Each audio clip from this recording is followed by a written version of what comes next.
En algún lugar debajo de una ciudad que conoces por su nombre, existe un corredor que ningún mapa oficial registra. No estaba en ningún informe, no tenía número de registro, y los hombres que trabajaron allí firmaron documentos que aún hoy les impiden hablar. Lo que ocurrió dentro de esas paredes no fue un accidente, fue una elección, y esa elección costó algo que ningún presupuesto gubernamental jamás podría cuantificar. Todo comenzó un martes de noviembre, cuando un camión sin identificación descargó cajas selladas en un complejo que oficialmente era un depósito de suministros agrícolas. Los científicos que fueron reclutados para ese proyecto recibieron una instrucción que ningún protocolo ético moderno toleraría: olvidar que tenían familia. El experimento tenía un nombre en clave que décadas después todavía no aparece en ninguna base de datos de acceso público. El objetivo declarado era estudiar los límites de la percepción humana bajo condiciones de aislamiento controlado.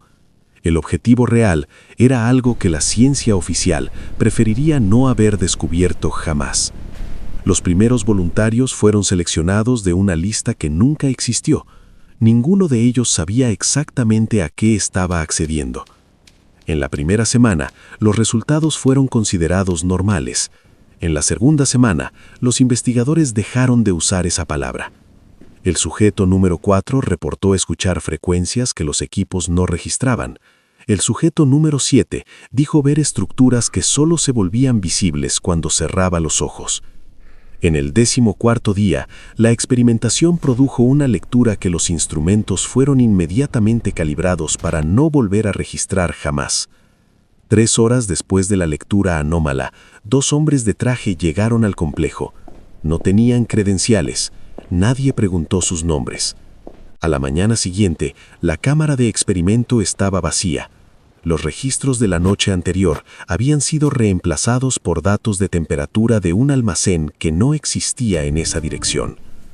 Existía un documento interno que circulaba únicamente en copias físicas, nunca digitalizadas.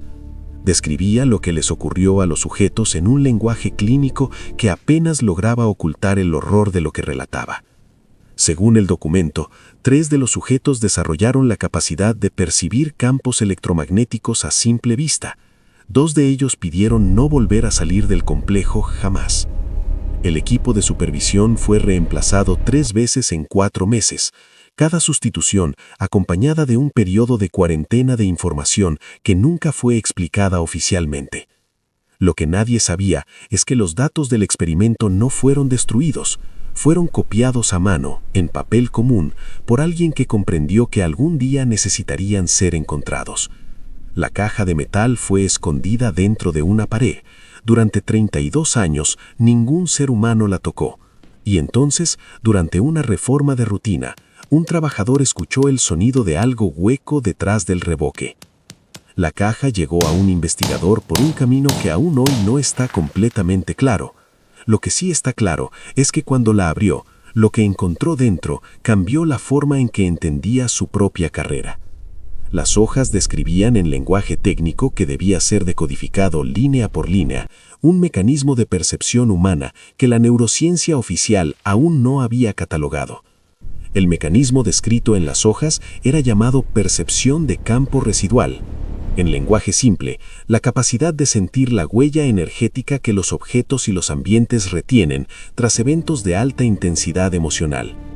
El experimento original no estaba probando si los humanos tenían esa capacidad, estaba probando cómo amplificarla artificialmente, y los resultados, según las anotaciones, superaron todo lo que esperaban.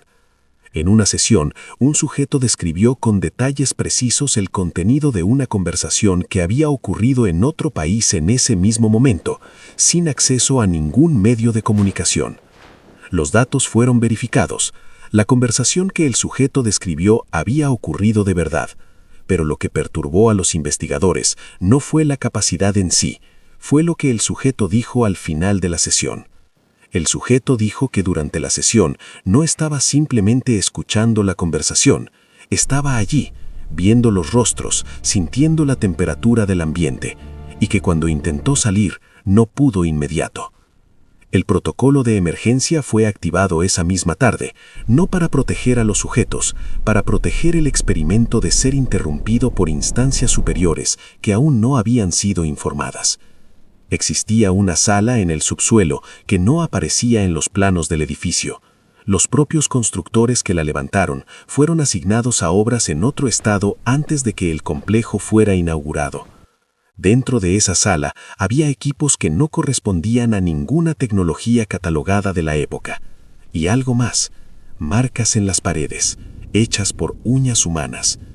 El investigador que encontró ese espacio no durmió las 3 noches siguientes, no por miedo, sino porque cada vez que cerraba los ojos veía la sala con una claridad que ningún recuerdo debería tener.